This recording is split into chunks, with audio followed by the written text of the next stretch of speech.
I'm sure that you've seen the Rollin 60s RICO, as it's being called, that came down from the feds. Brick Baby, Loose Cannon, and Big U all arrested, as well as a bunch of other people. What kind of insight can you give me into this case? So the big takeaway here is that there's actually two things happening. There's a Rollin 60s takedown, which means that they have rounded up a bunch of people who they say are in this gang or affiliated with this gang and brought them in for questioning some of them. They've charged some of them, and then they've put some of them in a RICO indictment. But that's very important. The RICO indictment against Big U is different from the Rollin 60s takedown. So Big U's on an indictment with like 6 or 7 other people. Hmm. They've got a RICO charge in there. They've got a murder charge in there. He's facing life in there. Now, separate from those 6 or 7 people is separate charges against people who were in the Rollin 60s, allegedly, but not part of the indictment.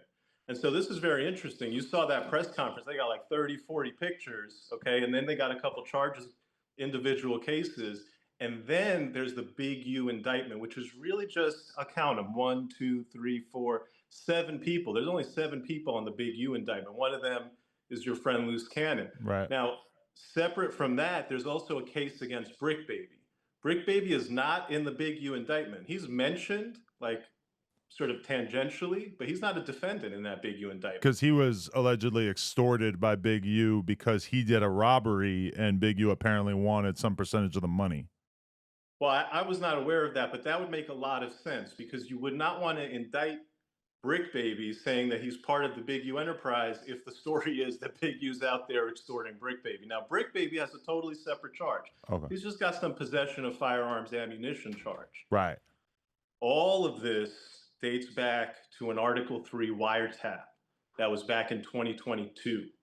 I don't know how many people really know about this, but what happens is when you want to get a wiretap, the feds want to get a wiretap, they have to go to a judge, submit an affidavit. Now, nobody knows what happened back in 2022, but back in 2022, the documents are all fully sealed. We know nothing about it other than this. There was a wiretap. That wiretap was on a couple of phones, including Big U, Sylvester Robinson, Mark Martin. Now, Sylvester is Big U's right hand man, AKA Vay. Mark Martin is AKA Bear Claw, another member of the Big U indictment. And then there's Brick Baby. And Brick Baby's phone was tapped under this wiretap from back in 2022. What you had happen is you had that wiretap in 2022. Fast forward to last year, an individual named Christian Forbes gets indicted for basically selling guns. He's out on bond right now. When he gets indicted for selling guns, shortly thereafter, there's the Brick Baby indictment.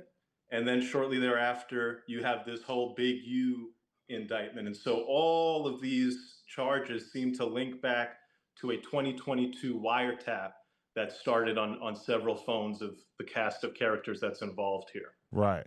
Okay. And so, from our perspective, or from your perspective, why would Rick Baby be on the poster board that the feds trotted out at that news conference if he's not involved in the more sinister stuff? Like, what is the utility for them to announce all of these arrests at the same time, even if somebody like Brick Baby's case is very separate? Well, it's separate, but it's not. So they're saying that there's the Rollin 60s and that all these folks are part of the Rollin 60s, and that's why they've engaged in a Rollin 60s takedown. Then they're saying there's a subset which is run by Big U plus these 6 other people, and they're involved in this more comprehensive indictment that involves that murder conspiracy, that involves sex trafficking, that involves robbery, extortion, and then also on Big U, they're going to try to hit him with tax evasion. So Mm. they got him on 2 counts for basically not declaring like $150,000 in income.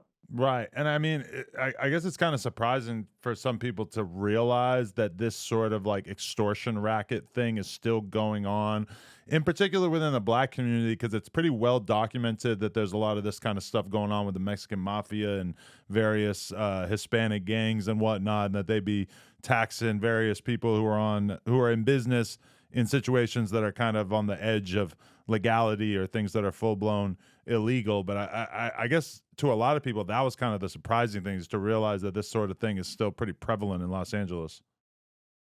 Yeah, I think it's probably not the headline that caught the Fed's eye in bringing this indictment. I think the murder is Mm. where their interest really lies. I think a couple of people on that big U indictment have already gotten appearance bonds for pretty small amounts, and I don't think it's because they're snitching. I think it's because their overall involvement in this conspiracy is limited to sort of minor crimes. So, I think I'm not surprised to hear somebody like you say, "Oh, they've been doing this in LA forever. What's going on here?" I think that murder though is a problem, and I think that's what really caught the Fed's eye. Right. So we wouldn't probably even know about all this. Like the feds wouldn't have taken interest in whatever kind of extortion was taking place if it wasn't for the fact that this murder really like alerted them to the fact that there was stuff going on. Possible. Certainly, my read of it is that murders was driving that indictment. Okay. And so Big U apparently caught another charge because he made an Instagram video after his house was raided before he turned himself in. He made an Instagram video kind of blaming people like Whack 100 and Christopher Lovejoy for essentially getting him caught up, which is kind of crazy because, yes, they were talking about you and they kind of knew that these charges were coming before they were actually formally announced. But at the same time, it's kind of absurd to say that the feds, filed this federal RICO just because they were making content about you. But he also, I guess, basically kind of suggested to other people that they shouldn't be talking to the cops or shouldn't be talking to these people, and he was given another charge, which was kind of shocking to a lot of people that that was enough for him to get another charge, or that he would have made any kind of statement like that without having spoken to a lawyer first. And that last part, I'm very surprised that he didn't speak to a lawyer first. I don't think he had a lawyer lined up for this situation. He's actually already changed lawyers. Mm. I think when he went in there on his first appearance, he had a public defender, or maybe he had somebody he retained. But in a matter of 3 weeks, he's already filed a notice that he wants to substitute his attorney. I believe it was basically just a public defender that he was assigned. Now he's got some other guy.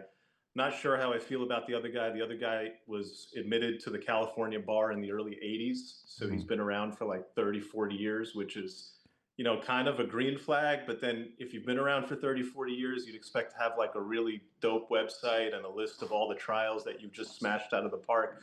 This guy doesn't have that. So when I see the big U situation where the guy goes and he knows that the feds are after him, he gets into a car and says, "I'm turning myself in.